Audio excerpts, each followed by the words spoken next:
Hello everyone, welcome to Victorian English Language Tutoring's video for this week. We are covering word formation processes today. Let's get into it. So our first one is word loss. Words sometimes leave languages. Lexemes may be obsolete, for example, technological changes. So the word gramophone is not used commonly anymore because it's obsolete. We don't need it, we don't use it. Lexemes may be taboo, so uncomfortable to talk about, so they could leave languages for that reason, or they might change in meaning. So elevation is when a word kind of goes up or becomes more positive in meaning, whereas deterioration is when a word goes down or becomes more negative in meaning. All of these can be reasons for word loss. Word formation processes. Today we are also covering neologisms, borrowing, commonization, nominalization, and archaism. Neologisms and archaisms. Neologisms are new words and archaisms are old words. New words, neologisms can be anything you make up with your friends, could be new things for like technologically new, so Google, TikTok, created when the new technology platforms were launched. Archaisms are words that are no longer used, so Shakespearean language such as thee, thy, thou. We don't use this in our everyday speech anymore. So neologisms and archaisms, they're siblings, new words and old words. Borrowings. Borrowings are words that are taken from other languages and put into standard Australian English. So for example, boomerang and corroboree are taken from Australian Aboriginal languages. I cannot tell you which ones specifically, unfortunately. But we've got other words like algebra and alcohol, which come from Arabic. Chocolate comes from Na'utul. Let's go with that, which is an ancient Aztec language. Again, I'm not sure about my pronunciation of that one, but you get the idea. Tsunami comes from Japanese. Foods are really big borrowings as well. So names of foods from other countries will be borrowed into Australian English too.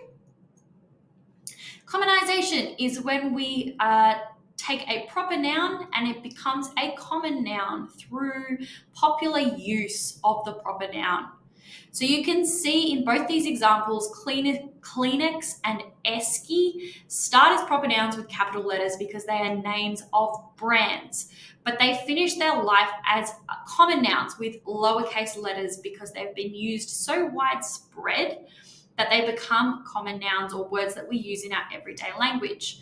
So the proper noun Esky refers to the brand of ice buckets. However, the common noun Esky is now used synonymously with the term ice bucket. Any ice bucket may be referred to as an Esky, even if it's not the brand Esky. Same with Kleenex.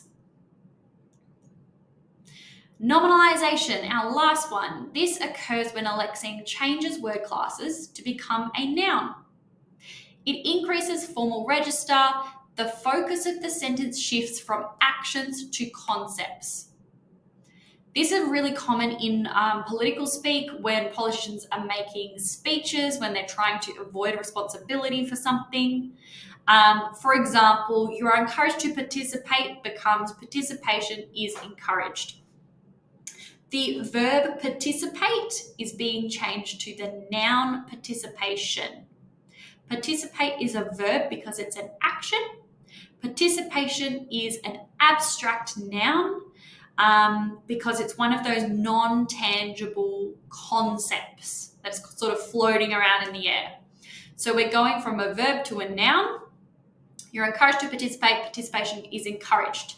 The second one appears more formal, so it increases the register to make it more formal.